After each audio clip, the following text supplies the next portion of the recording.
Set at the confluence of the Mekong and Nam Khan rivers, the port town of Luang Prabang in northern Laos is an exceptional combination of natural splendor and abundant spiritual traditions.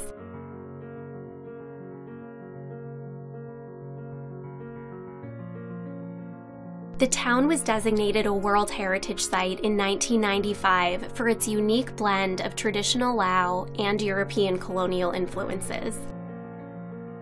From the 14th to 16th century, Luang Prabang was the capital of the Lang Siang Kingdom, as well as a center of Buddhist worship in the region. Dozens of Buddhist temples dot the surrounding area, and arguably the most impressive of them all is Wat Shang Tong. This 16th century temple, with its steeply sloping pagoda-style roof and walls richly embellished with carvings and mosaics, escaped destruction by the Black Flag Army when the town was sacked in 1887.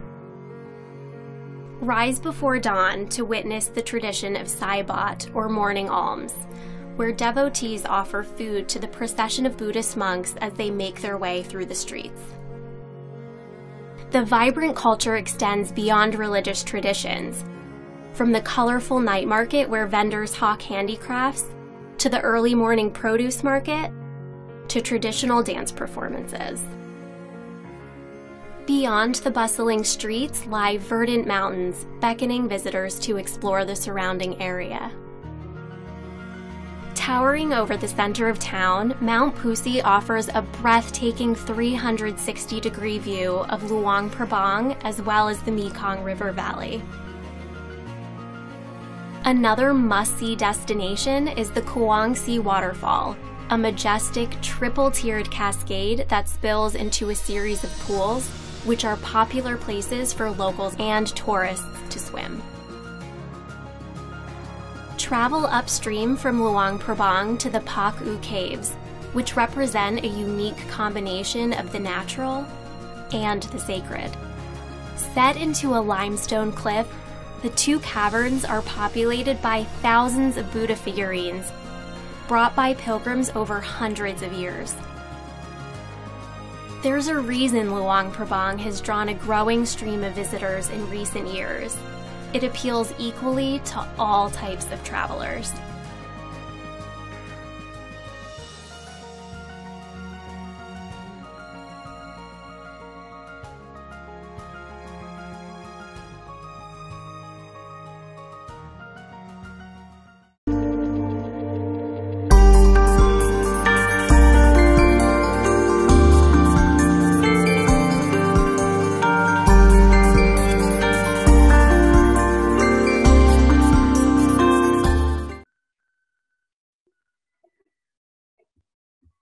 Oke, Assalamualaikum warahmatullahi wabarakatuh. Selamat siang dan salam sejahtera bagi kita semua. Pertama-tama saya ingin mengucapkan selamat datang teman-teman semuanya yang telah bergabung di dalam forum bincang virtual pada siang hari ini. Di mana pada kesempatan kali ini bersama kita akan mendiskusikan terkait salah satu negara di Asia Tenggara yang mungkin sebelumnya kita udah banyak membahas negara lain, mungkin seperti Malaysia, Singapura, ataupun Vietnam dan sebagainya. Tetapi spesial pada forum hari ini, kita akan membahas satu negara yang bisa dibilang tidak kalah ikonik dengan negara lain di Asia Tenggara. Ya, benar seperti yang teman-teman lihat di layar teman-teman masing-masing, kita akan membahas negara Laos.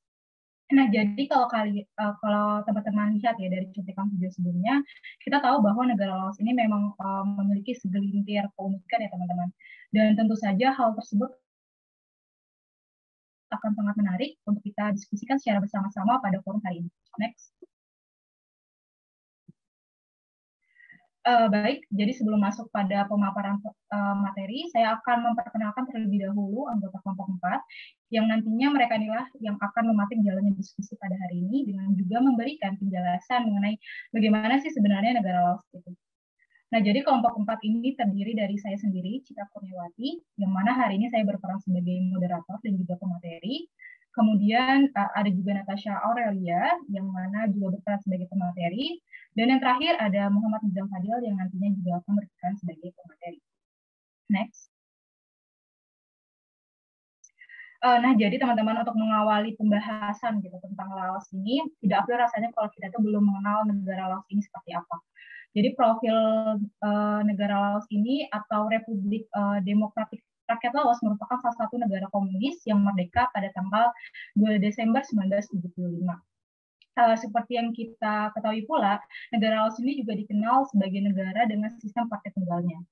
Jadi terdapat partai tunggal, yakni Partai Revolusioner Rakyat Laos atau The Lao People's Revolutionary Party, yang menganut ideologi komunis dengan memiliki kekuasaan dalam mengatur kebijakan dan mengendalikan seluruh aspek kehidupan di Laos.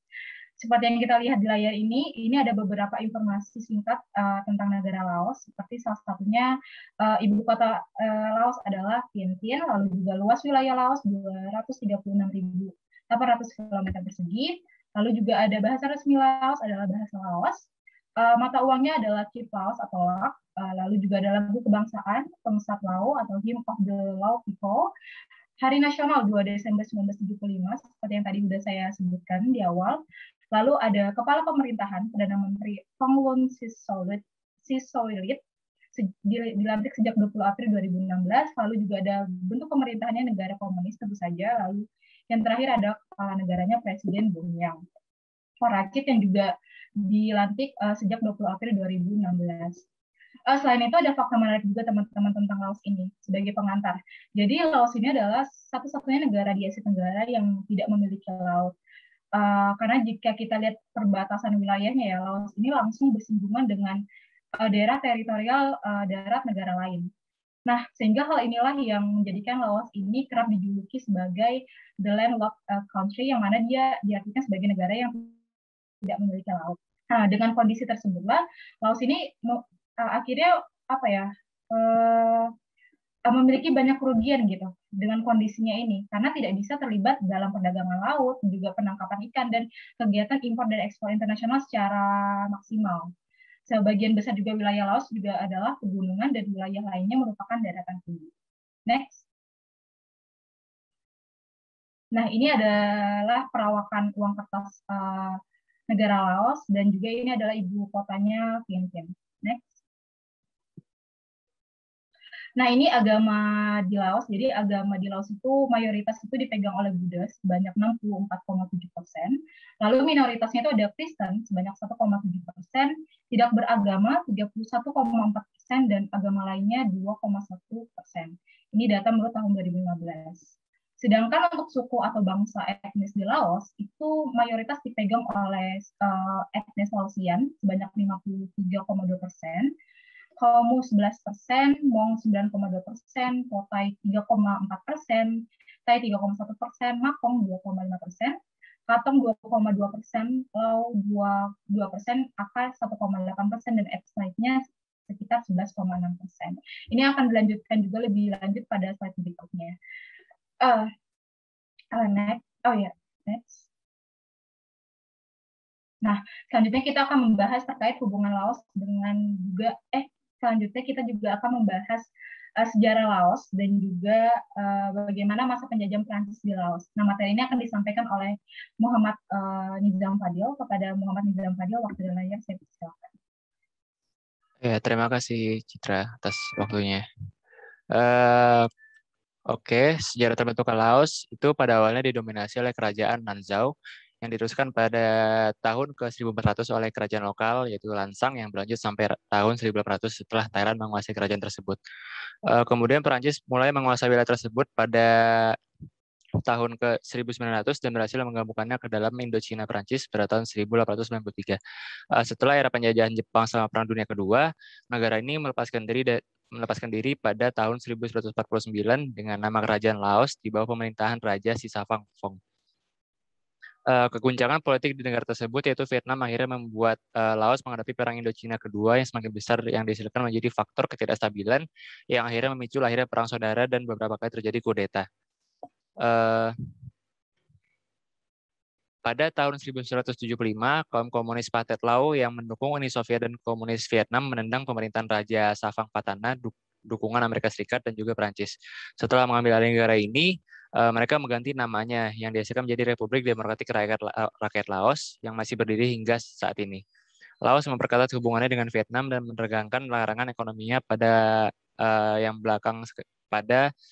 dekade pada kira-kira 1980-an dan diberi inti ke dalam ASEAN pada 1997.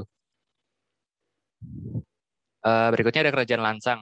Kerajaan Lansang yang berarti sejuta gajah berdiri pada tahun 1353. Di bawah pemerintahan Raja Phangum, kerajaan ini menguasai tidak hanya Laos modern, tetapi juga beberapa dari wilayah Thailand. Para penerusnya, terutama Raja Sattatirat pada tahun 1600-an maksudnya, ikut menolong mengukuhkan agama Buddha sebagai agama utama di negeri tersebut. Makanya agama mayoritas di Laos itu adalah Buddha. Pada tahun 1700-an, kerajaan ini memasuki masa kemerosotan yang ditandai dengan munculnya perselisihan dinasti dan konflik dengan negara-negara tetangganya. Lanjut. Berikutnya ada negara yang pernah menjajah Laos, yaitu Prancis. Untuk memahami lebih lanjut mengenai bagaimana Prancis dapat menguasai Laos, kita harus mempelajari lebih dalam tentang latar belakang dari Laos. Laos merupakan satu-satunya negara di Setengah Timur Laut yang sudah disebutkan sama Mbak Citra tadi, atau bisa disebut dengan landlocked. Karena memiliki posisi geografis yang kurang strategis, hal tersebut tidak menjadikan Laos terlepas dari penjajahan. Yang mana negara yang menjajah Laos tersebut adalah Prancis. Terus juga penjajahan Prancis ini nggak jauh beda dari yang dilakukan Belanda terhadap Indonesia. Prancis juga memberikan edukasi kepada rakyat Laos, namun secara terbatas. Edukasi tersebut atau pendidikan tersebut diberikan salah satunya dengan menyekolahkan orang-orang Laos yang berpotensi di Prancis.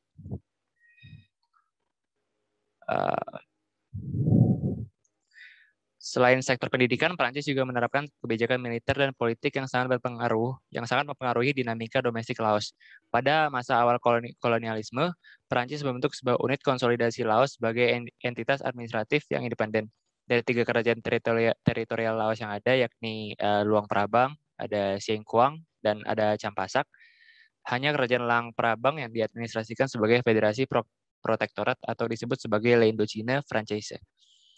Luang Prabang dipilih karena letaknya strategis serta kekuatan yang jauh lebih besar dibandingkan 2 kerajaan lainnya. Sementara kerajaan Sieng Kuang dan Champasak dialihfungsikan sebagai pasukan angkatan militer Prancis.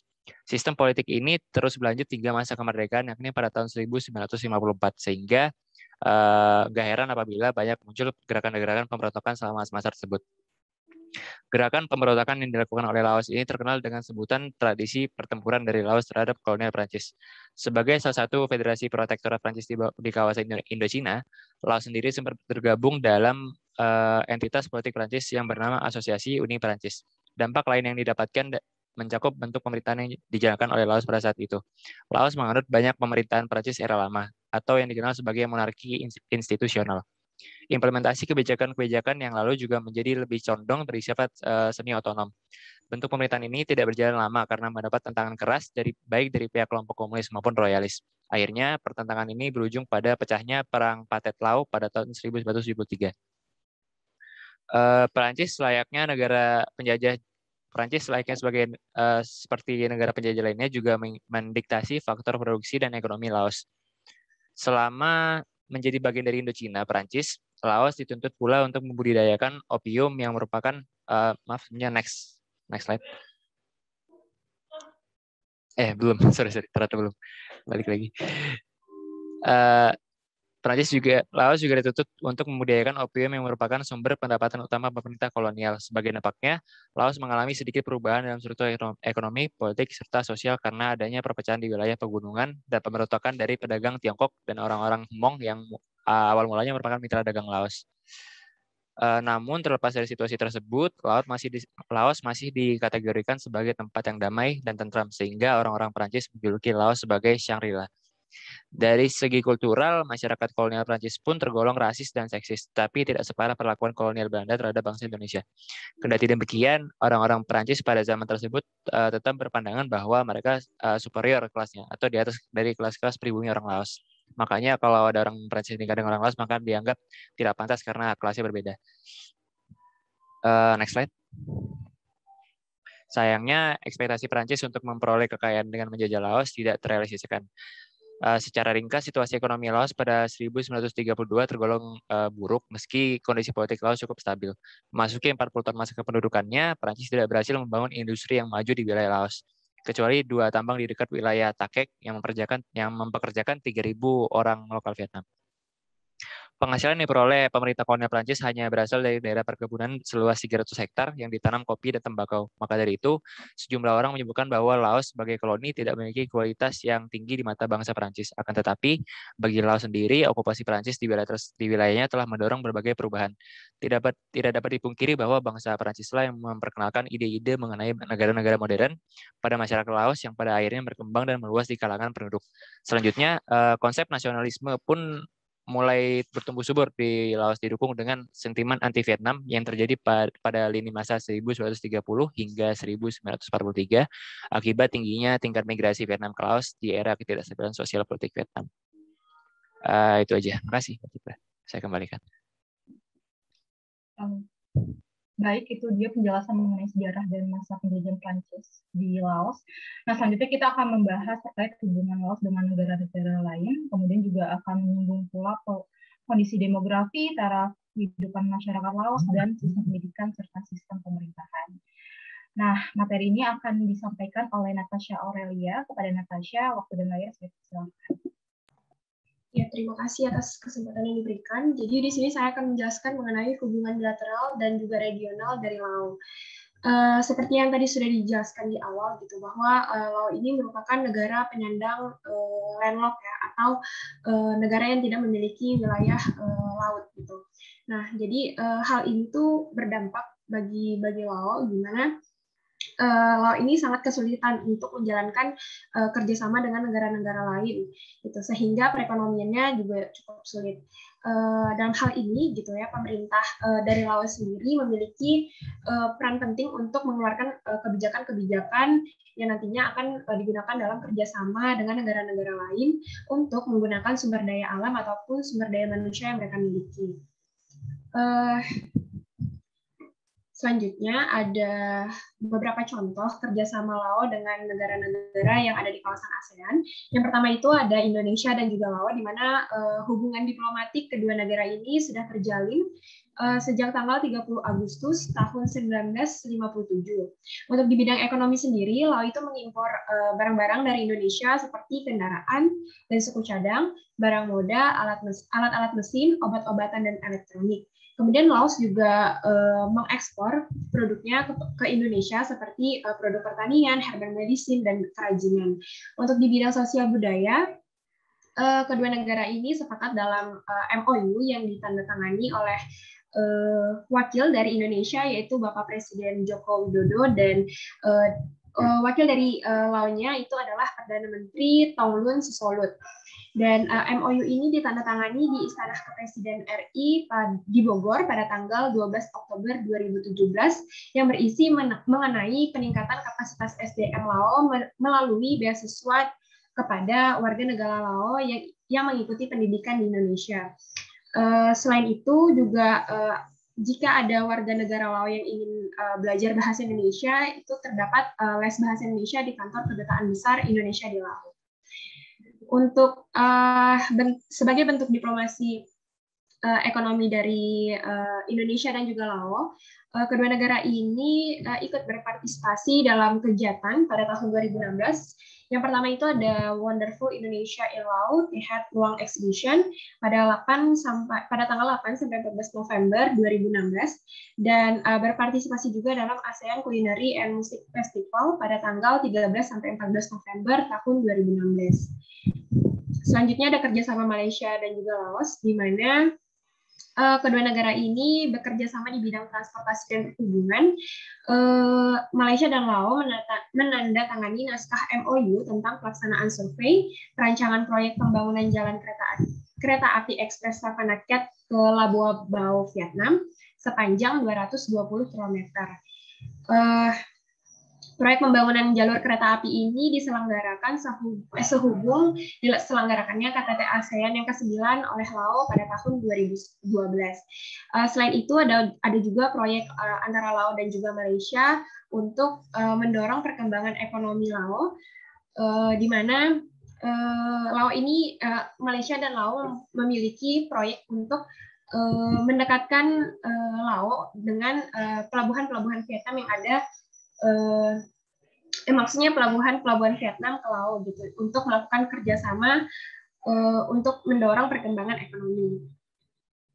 Selanjutnya ada hubungan Singapura, kerjasama Singapura dan juga Laos, di mana kedua negara ini sudah menjalin hubungan diplomatik sejak tahun 1974 di bidang perdagangan, investasi, dan pengembangan sumber daya manusia. Salah satu contohnya itu yang pertama ada perusahaan Silk Air Singapura menandatangani perjanjian dengan Lao Airlines untuk mengoperasikan penerbangan antara ibu kota Laos yaitu Vientiane dan kota Kuni di utara Luang Prabang. Yang kedua itu ada Singapura juga menyediakan beasiswa baik kursus panjang ataupun jangka panjang dan jangka pendek maksudnya bagi warga Laos yang ingin melanjutkan studi ke Singapura. Selanjutnya ada kerjasama Myanmar dan juga Laos, di mana kedua negara ini bekerja sama di bidang keamanan, perdamaian, dan stabilitas kedua negara. Hal ini dibahas dalam pertemuan tingkat Menteri Myanmar dan juga Laos di Yangon mengenai pelaksanaan nota kesepahaman tentang kerjasama dalam penegakan hukum antara kedua negara. Dalam diskusi oleh Menteri Dalam Negeri Myanmar, yaitu Letnan Jenderal Koko, dan Menteri Keamanan Umum Laos, yaitu Dr. Tong Bang Seng, mencakup bidang imigrasi, operasi anti perdagangan manusia, pertukaran teknis dan kontrol, serta manajemen pada karyawan di luar negeri antara Myanmar dan juga Laos. Kemudian ada kerjasama Vietnam dan juga Laos, di mana kedua negara ini juga sudah menjalin hubungan diplomatik semenjak 1962. Vietnam menyediakan rute terbaik bagi Laos untuk mengakses laut bagi perdagangannya karena jarak yang lebih dekat dibandingkan Laos itu harus melewati Thailand. Dalam hal ini, kedua negara saling menguatkan satu sama lain dalam kerjasama ekonomi dengan membentuk dalam membangun jalan raya, pelabuhan, dan juga jalan kereta api. Yang kedua, ada kerjasama di bidang ekonomi, di mana Vietnam dan Laos ini menjalin kerjasama di bidang pendidikan, pengembangan sumber daya, kemudian ada di sektor transportasi dan konstruksi. Dan pada tahun 2021, Vietnam dan Laos menandatangani Treaty of Friendship and Cooperation pada tanggal 18 Juli 1977 sampai, maksudnya dari 18 Juli sampai 1977 hingga sekarang pada tanggal 18 Juli 2021. Selanjutnya ada hubungan antara Kamboja dan juga Laos, di mana pada tahun 2014 kedua negara ini menandatangani perjanjian yang ditandatangani oleh Perdana Menteri Laos yaitu Tong Sin Tamphong dan Perdana Menteri Kamboja yaitu Hun Sen. Perjanjian tersebut meliputi kerjasama kesehatan, kerjasama kebudayaan hukum dan peradilan, pembentukan konsul jenderal, serta perjanjian tentang pendidikan, hubungan sister city antara ibu kota Laos, Vientiane, dan ibu kota Kamboja yaitu Phnom Penh. Selanjutnya ada kerjasama Thailand dan juga Laos, di mana pada tahun 2012 kedua negara ini sepakat untuk membahas mengenai perdamaian dan juga ketertiban di sepanjang wilayah perbatasan antara kedua negara ini. Jadi kedua negara ini sepakat untuk sama-sama menggunakan personel militer dan juga polisi untuk mencegah terjadinya konflik ataupun intrusi di wilayah perbatasan. Kedua negara ini saling berkoordinasi untuk mencegah penyelundupan barang ilegal, senjata, perdagangan manusia, kejahatan lain yang mengancam keamanan bagi kedua negara.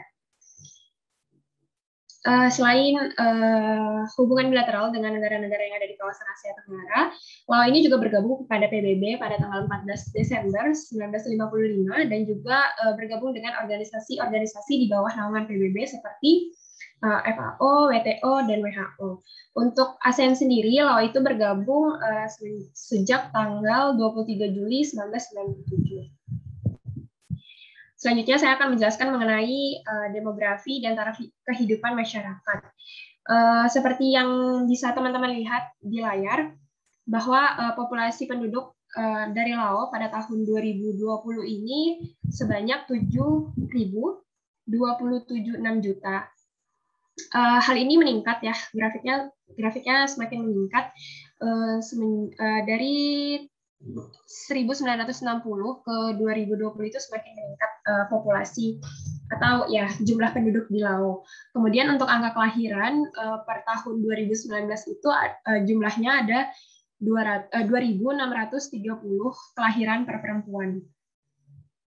Selanjutnya untuk angka kematian, ini angka kematian ibu antar negara di ASEAN per 1000 kelahiran.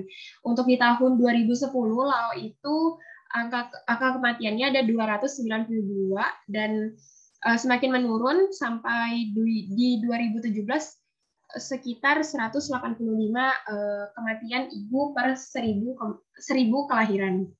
Nah, karena sekarang lagi happening mengenai virus COVID-19 di ASEAN, pada data tanggal 4 Juli 2020, Laos itu kasus untuk terkena virus COVID-19 itu 19.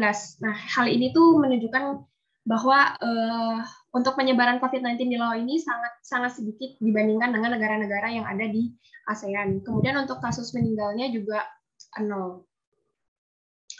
Selanjutnya ada sistem pendidikan dan juga sistem pemerintahan. Nanti sistem pemerintahannya akan dijelaskan oleh Mbak Citra. Untuk sistem pendidikan sendiri, karena Laos ini merupakan negara yang pernah dijajah oleh Prancis, jadi kalender akademiknya itu mengikuti akademik barat, dimulai dari bulan September hingga Juni, di mana kehadiran sekolah, melek huruf, dan indikator pencapaian pendidikan lainnya sangat bervariasi di antara kelompok etnis yang berbeda. Untuk sistem pendidikan sendiri, seperti pada umumnya, pendidikan prasekolah seperti penitipan bayi dan TK, kemudian ada pendidikan dasar kayak SD itu selama 5 tahun, kalau di Indonesia kan 6 tahun, pendidikan menengah rendah atau kayak SMP gitu selama 3 tahun, pendidikan menengah atas selama 3 tahun, serta pendidikan post-secondary 3-7 tahun tergantung bidang studi yang ditempuh oleh mahasiswa. Untuk anak-anak yang bersekolah itu bisa dimulai dari umur 6-7 tahun.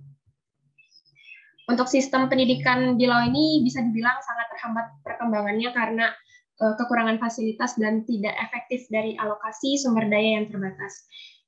Adanya perbedaan signifikan di bidang geografis, etnis, gender, dan perbedaan kekayaan dalam distribusi pelayanan pendidikan, serta adanya kesenjangan yang ada pada setiap tingkat sistem menjadi salah satu penghambat pendidikan di Laos.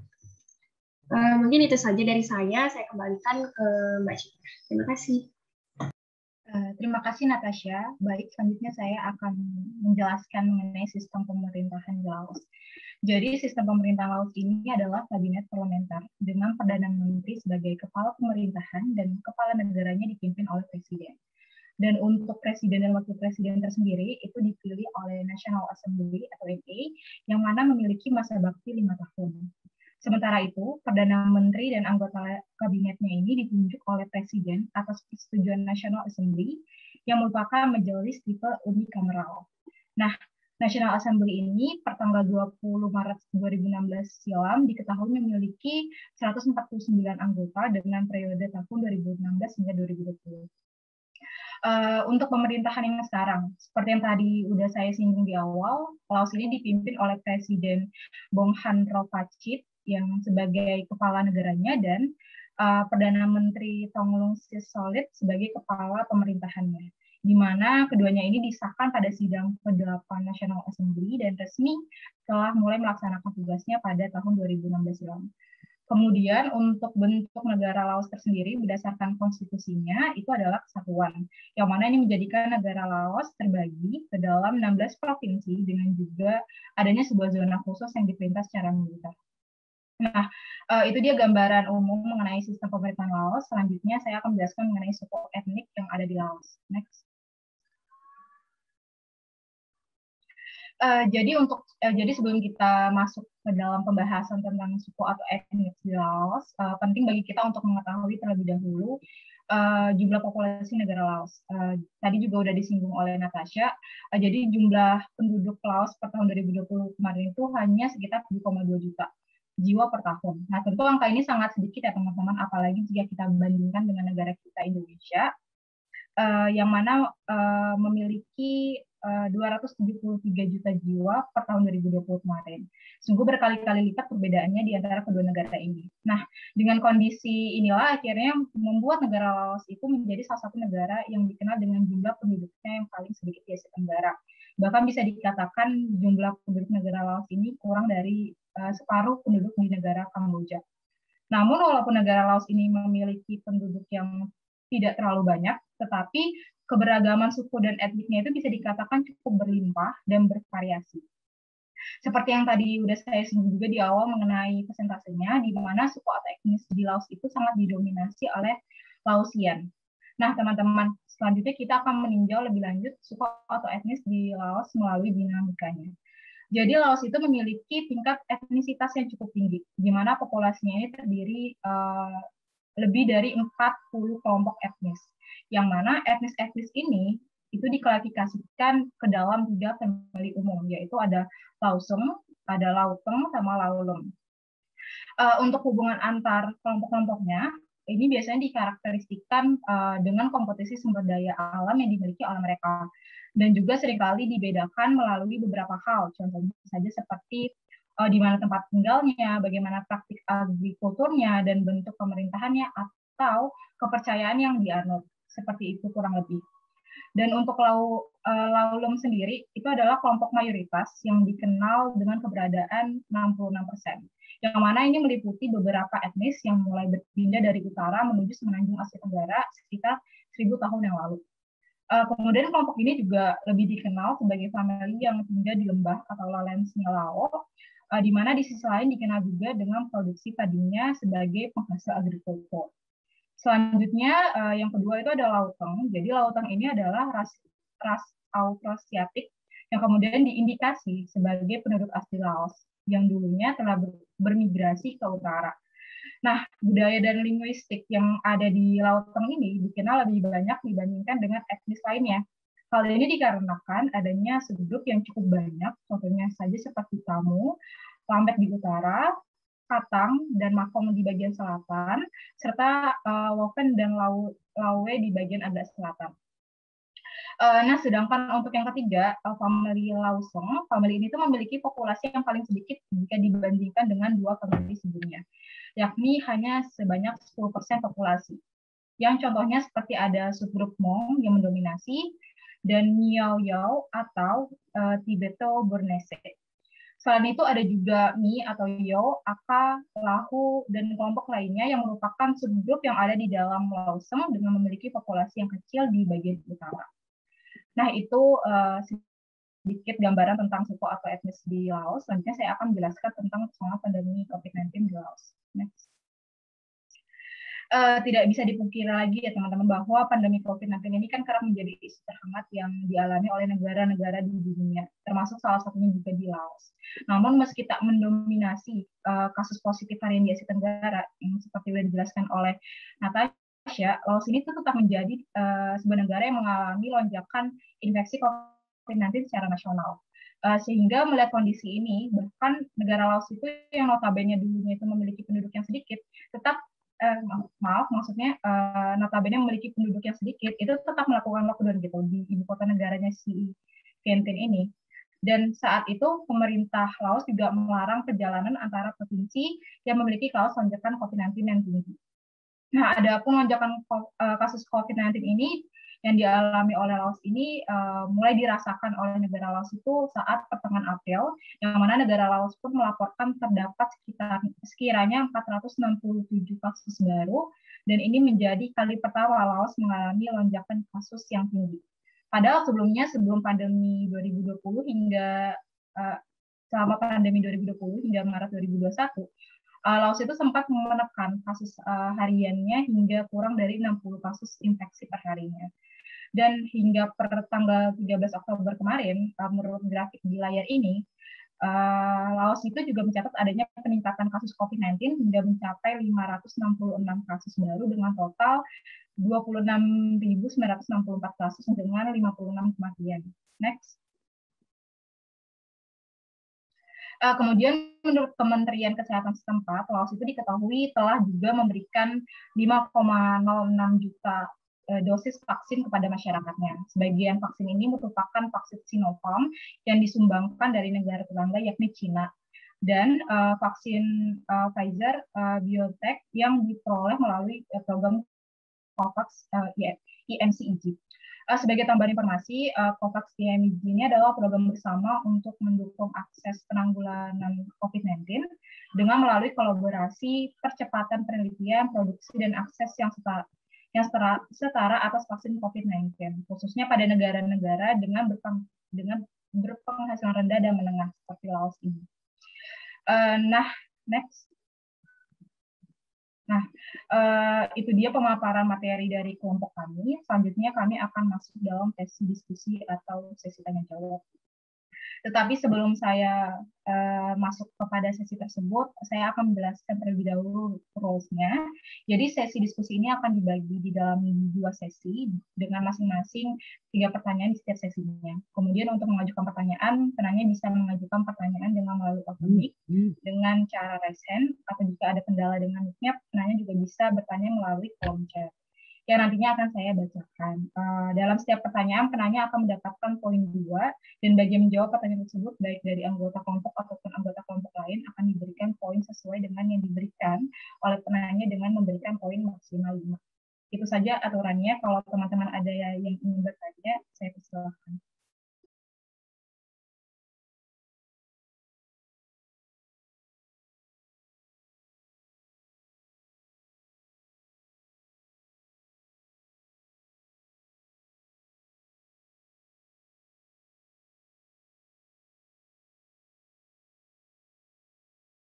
Mbak Citra, udah ada Ica.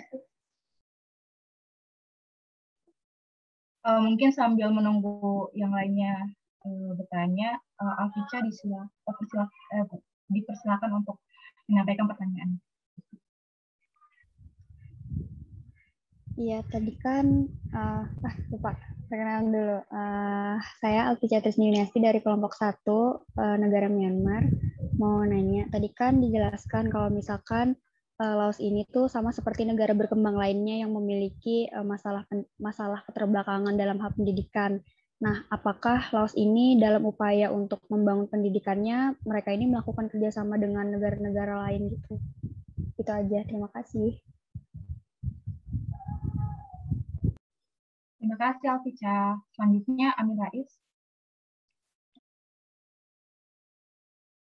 Oke, terima kasih. Apakah suara saya bisa didengar? Iya, bisa didengar. Oke, simpel aja sih pertanyaan saya. Saya mau nanya, sektor apa sih yang menyumbang yang menyumbang pertumbuhan perekonomian Laos? Itu aja sih. Terima kasih. Iya, sama-sama. Selanjutnya mungkin Ita Ayu, dipersilakan. Baik, terima kasih sebelumnya. Perkenalkan, saya Nita Ayu dari kelompok 8 negara Brunei Darussalam. Jadi saya ingin bertanya, kan tadi udah dijelaskan kalau Laos ini banyak melakukan kerjasama pembangunan dengan negara lain, salah satunya dengan Malaysia tadi ya, kalau saya tidak salah, mengenai pembangunan transportasi kereta api. Terus tuh yang baru-baru ini yang saya tahu juga, dia itu masuk program Belt and Road-nya China, di mana dia tuh bangun kereta api kan dari Laos ke daratan Cina. Nah, aku pengen tanya pendapatnya teman-teman, kira-kira dengan adanya pembangunan jalur kereta ini, Laos itu mendapatkan keuntungan apa dan kerugian apa kalau misalnya ada. Mungkin itu saja yang saya tanyakan. Terima kasih. Ya, sama-sama, Nita. Mungkin untuk menjawab pertanyaan teman-teman, kita mohon izin juga untuk diskusi terlebih dahulu. Jadi mungkin kira-kira 5 menit. Terima kasih. Mungkin aku mau menjawab pertanyaan dari Alfica tentang apakah Laos melakukan kerjasama di bidang pendidikan dengan negara lain ya? Jadi ya pertanyaannya. Iya, kayak gitu. Ya, jadi tadi juga sudah dijelaskan ada beberapa negara yang melakukan kerjasama di bidang pendidikan dengan Laos untuk membantu pendidikannya agar lebih maju gitu kan. Dengan cara ini sih mereka tuh menawarkan kayak beasiswa gitu agar anak-anak di Laos atau mahasiswa-mahasiswa di Laos itu dapat kuliah di luar negeri. Contohnya kayak salah satunya tadi ada Singapura yang menawarkan beasiswa kepada mahasiswa Lao atau ya siswa-siswa dari Lao untuk sekolah di Singapura. Seperti itu sih. Mungkin ada jawaban dari teman-teman lain.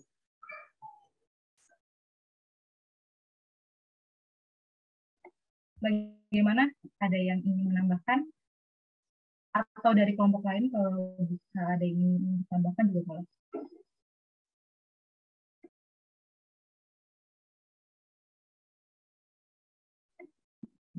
untuk Alfica sendiri, bagaimana responnya?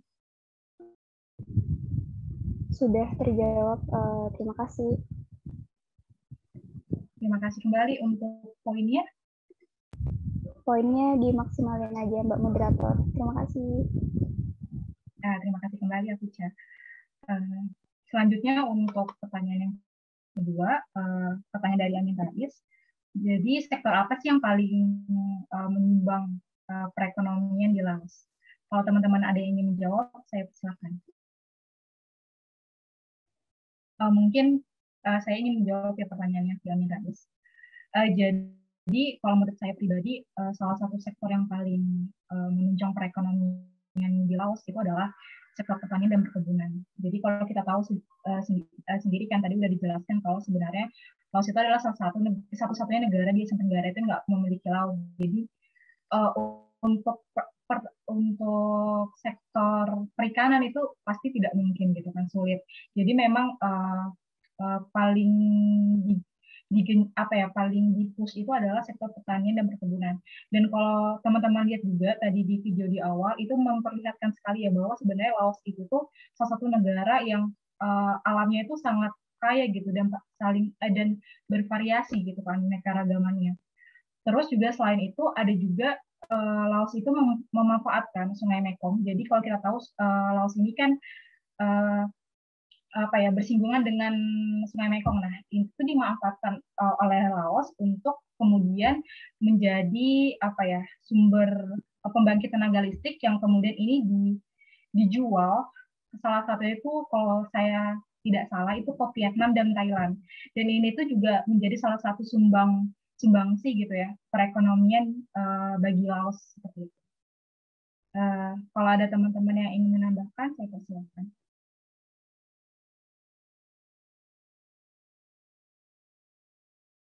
Mungkin itu aja Mbak, cukup. Baik, kalau untuk Amin Rais bagaimana? Iya sih, jawabannya memuaskan.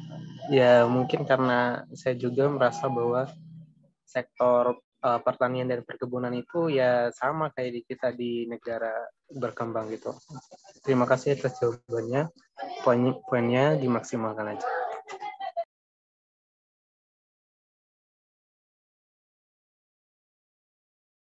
Baik, terima kasih juga Mirais untuk pertanyaannya. Jadi Nita tadi nanya kan, kalau sebenarnya kan kita tahu bahwa Laos itu banyak sekali melakukan kerjasama dengan negara lain ya. Nah, salah satunya juga Malaysia dan Cina ya tadi Nit ya. Dan bagaimana sih sebenarnya pendapat kelompok 4 terkait pembangunan jalur kereta api?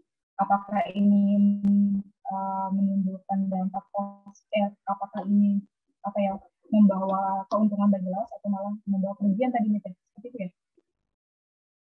Iya, benar. Baik, sebentar ya. Kalau ada anggota kelompok 4 yang ingin menjawab, saya persilakan.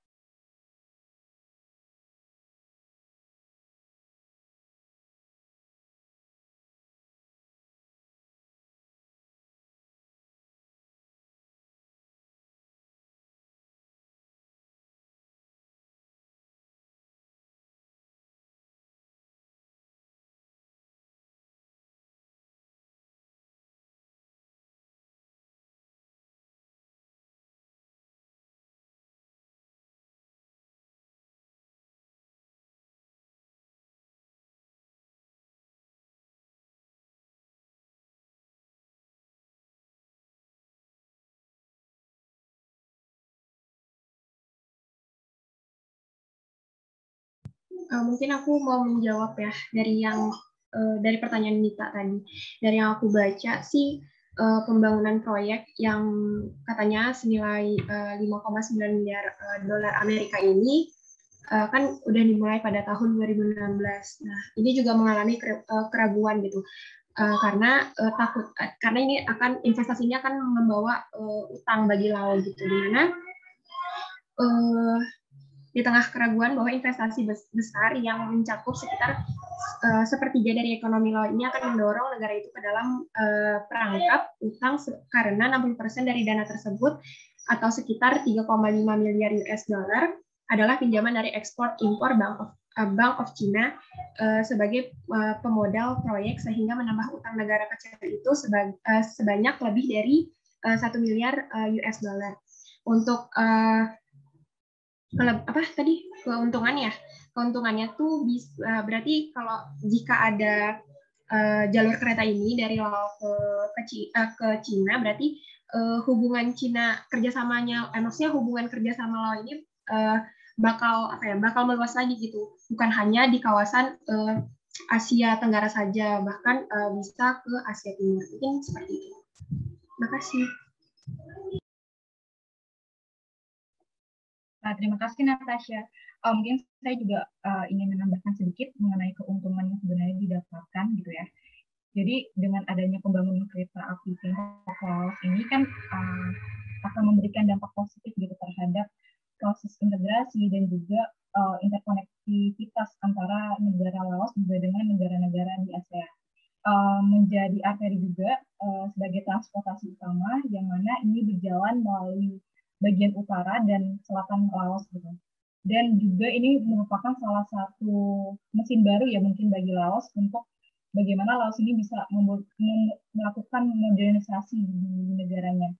Selain itu juga kan dengan adanya hubungan diplomatik ini ya, ini juga memberikan banyak sumbangsi positif lagi dengan bagi Laos, karena yang saya baca di artikel dengan adanya hubungan diplomatik ini itu tuh dapat memberikan bantuan timbal balik strategis, terus juga ada bantuan timbal balik politik dan bantuan ekonomi timbal balik, yang mana hal ini tuh memberikan memberikan Laos keuntungan karena dia mendapatkan bantuan gratis dari Tiongkok tersebut seperti itu. Nah, itu mungkin yang bisa saya tambahkan. Apakah ada yang ingin menambahkan lagi, teman-teman?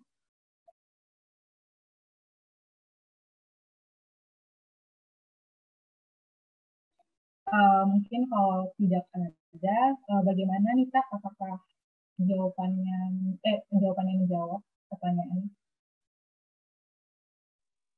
Iya, jawabannya sudah menjawab pertanyaan dari saya tadi. Mungkin untuk poinnya bisa dimaksimalkan. Terima kasih. Terima kasih kembali kita. Nah, kita udah selesai ya teman-teman untuk sesi pertama. Kelompok kami juga membuka untuk sesi kedua. Jadi kalau teman-teman ada yang ingin ditanyakan, langsung aja raise hand atau juga bisa kirim pertanyaan di kolom chat. Terima kasih.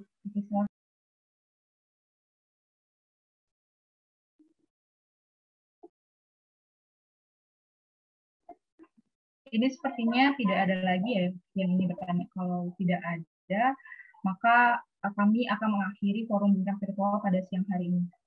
Saya ingin mengucapkan banyak terima kasih kepada teman-teman sekalian atas kehadirannya.